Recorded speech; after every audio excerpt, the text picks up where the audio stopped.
Ал енді біз сіздермен актив және пассив voice-ты ары қарай жалғастырамыз. Өткен сабақтарда біз сіздермен тек simple шақтарын қарастырдық, иә, ол present simple, past simple және future simple. Бүгін біз сіздермен continuous-тың 2 шағын қарастырамыз және perfect-тің 2 шағын қарастырамыз. Сіздерге түсінікті болу үшін мен сөйлемді алдын ала жазып қойдым. Енді қараңыздар, тағы да еске түсірейік. Active voice деген не?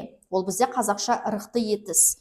Ол сөйлемде іс-әрекетті кім істеп тұр? Мен, сен, ол, біз деген сөздер.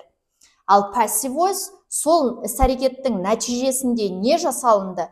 Мысалға, үй тапсырма орындалды, құстар ұсталды, машина жөнделінді деп айтқан кезде біз осы passive voice-ты қолданамыз. Енді қараңыздар, бірінші шақ бізде не деп тұр? Present continuous. Созылмалы осы шақ. Яғни дәл қазір іс-әрекетті кім жасап жатыр, не істеп жатыр? Сол моментті көрсететін шақ present continuous болған. Оның формуласы мен жазған жоқпын, оны итак өздеріңіз білесіздер. Ол am, are, is плюс етістікке ing жалғауы қосылады. Мысалға, I am doing my homework. Міне сіздерде to be плюс verb ing тұр.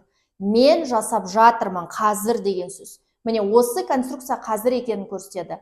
I am doing my homework. Мен жасап жатырмын өзімнің үй тапсырмамды. Яғни қазір деген сөз. Ал енді осының нәтижесінде мен былай айтуым керек. Менің үй тапсырмам жасалынып жатыр қазір мен арқылы деп айту керек. Вот соны жасау үшін не істейсіздер? Қайтадан to be, am, are, is'ді қоясыздар. Но так как бұл бізде continuous шағы созылмалы екенін көрсету үшін, оған тағы being деген сөзді қосасыздар. Плюс мына тұрған do, жасау деген сөздің үшінші формасын аласыздар. Яғни третий столбы, список бойынша. Ал енді давайте өзгертеміз. Сонда менің үй тапсырмам деген сөзді бірге аласыздар. My homework. Үй тапсырмасы жекеше түрінде тұр. Яғни оның қасында біз is аламыз. Is. Мына тұрған being деген сөзді қосасыздар. Being. Енді мынау начальный глагол бізде ол do. Do жасау. Үшінші формасы done болады. Сонда done кім арқылы? By me деп толықтасаңыздар болады. Сонда не істедік? Міне біз to be қойдық, being қойдық, verb 3, міне done. Менің үй тапсырмам қазір жасалынып жатыр мен арқылы деген сөз. Ал екінші сөйлем. He is catching birds. Ол ұстап жатыр құстарды. Catch, дословно ловить деген сөз, Енді continuous-та қойдым ба? Қойдым. Міне to be плюс етістікке ing жалғауын қостық. Ол ұстап жатыр қазір құстарды деген сөз, Енді не істейміз? Біз аламызда құстар деген сөзді аламыз. Birds. Birds көпше түрінде, поэтому are қоясыздар. Are. Being деген сөзді қосамыз. Being. Catch деген сөздің үшінші формасы бізде caught болады. Caught кім арқылы? By him. Ол арқылы. Енді аударамыз. Құстар ұсталынып жатыр, ол арқылы. То есть ол қазір деген сөз. Сіздерге түсінікті болды деп ойлаймын. Ал енді сұрақ қойған кезде ол әрине сұрақта am, are, is алдына шығады, Мысалға, am I doing my homework? Yes, you are. Мен жасап жатырмын ба? Жауап, сен болады. Мына жерде сұрақ.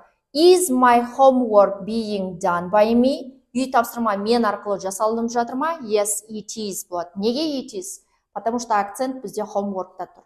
Міне осылай сұрақ құрай бересіздер. Менде, к сожалению, тақтада орын жоқ. Ауызша айтып бердім. Болымсыз жасайым десеңіздер, онда I am not doing. Мен жасап жатқан жоқпын. Мына жерде my homework is not being done болады. Кеттік, ары қарай жалғастырамыз. Past continuous, ол бізде созылмалы өткен шақ, Мен жасап жатқанмын, ұйықтап жатқанмын, кино көріп отырғанмын деген сөздер. Длительный процессті көрсетесіздер. Оның формуласы бізде was немесе were, етістікке ing жалғауы қосылады. Мысалы, he was repairing a car. Ол машина жөндеп жатқан. Жөндеді емес, вот именно что жөндеп жатқан. Процесс длительный. Ал енді машина жөнделіп жатқан деп айту үшін не істейміз? Was, were плюс being. Неге being? Потому что бұл тоже continuous, яғни бұл созылмалы. Плюс ана тұрған етістіктің үшінші формасын аламыз. Енді нәтижесінде не жасалынды? A car. Жекеше түрінде біз қоямыз was. Repair бізде дұрыс етістік. Оған үшінші формасы, I'm sorry, мен мына жақта being ұмытып кетіппін. A car was being болады, being. Repair бізде дұрыс етістік. Оған ed жалғауын қоса саластыр. Міне, repaired by him болады. То есть, a car was being repaired by him.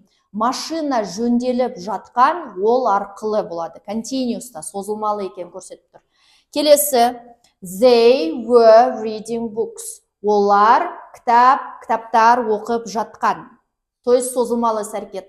Не оқылып жатты? Кітаптар, books. Көпше түрінде біз қоямыз were. Being деген сөзді ұмыт кетпейін. Being. Read'тің үшінші формасы осылай оқылады, бірақ жазылады, точнее, оқылады read деп. Being read by them. Олар арқылы. То есть, аударамыз. Кітаптар оқылып жатқан, олар арқылы. Істелініп жатқан, процесс болып жатқан деген сөз. Енді сұрақ қойған кезде was been were алдына шығады. Мына жерде тоже самое, was been were алдына шығады.